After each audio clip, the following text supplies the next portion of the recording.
Chapter 77. The Great Heidelburgh Tun. Now comes the bailing of the case. But to comprehend it aright, you must know something of the curious internal structure of the thing operated upon. Regarding the sperm whale's head as a solid oblong, you may, on an inclined plane, sideways divide it into two quoins, whereof the lower is the bony structure forming the cranium and jaws, and the upper an unctuous mass wholly free from bones, its broad forward end forming the expanded, vertical, apparent forehead of the whale. At the middle of the forehead, horizontally subdivide this upper quoin, and then you have two almost equal parts, which before were naturally divided by an internal wall of a thick tendinous substance. Footnote: Quoin is not a Euclidean term. It belongs to the pure nautical mathematics. I know not that it has been defined before. A quoin is a solid which differs from a wedge in having its sharp end formed by the steep inclination of one side instead of the mutual tapering of both sides. End of footnote. The lower subdivided part, called the junk, is one immense honeycomb of oil, formed by the crossing and recrossing into 10,000 infiltrated cells of tough elastic white fibers throughout its whole extent.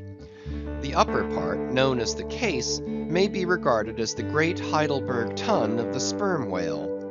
And as that famous great tierce is mystically carved in front, so the whale's vast pleated forehead forms innumerable strange devices for the emblematical adornment of his wondrous tun.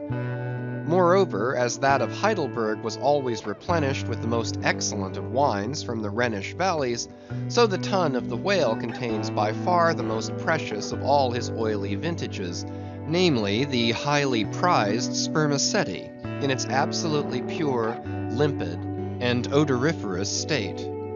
Nor is this precious substance found unalloyed in any other part of the creature. Though in life it remains perfectly fluid, yet upon exposure to the air after death, it soon begins to concrete, sending forth beautiful crystalline shoots, as when the first thin, delicate ice is just forming in water. A large whale's case generally yields about 500 gallons of sperm, though from unavoidable circumstances, considerable of it is spilled, leaks and dribbles away, or is otherwise irrevocably lost in the ticklish business of securing what you can. I know not with what fine and costly material the Heidelburgh tun was coated within, but in superlative richness that coating could not possibly have compared with the silken pearl-colored membrane, like the lining of a fine pelisse, forming the inner surface of the sperm whale's case. It will have been seen that the Heidelburgh tun of the sperm whale embraces the entire length of the entire top of the head, and since, as has been elsewhere set forth, the head embraces 1/3 of the whole length of the creature, then setting that length down at 80 feet for a good-sized whale, you have more than 26 feet for the depth of the tun, when it is lengthwise hoisted up and down against the ship's side. As in decapitating the whale, the operator's instrument is brought close to the spot where an entrance is subsequently forced into the spermaceti magazine. He has therefore to be uncommonly heedful lest a careless, untimely stroke should invade the sanctuary and wastingly let out its invaluable contents. It is this decapitated end of the head also which is at last elevated out of the water, and retained in that position by the enormous cutting tackles, whose hempen combinations on one side make quite a wilderness of ropes in that quarter.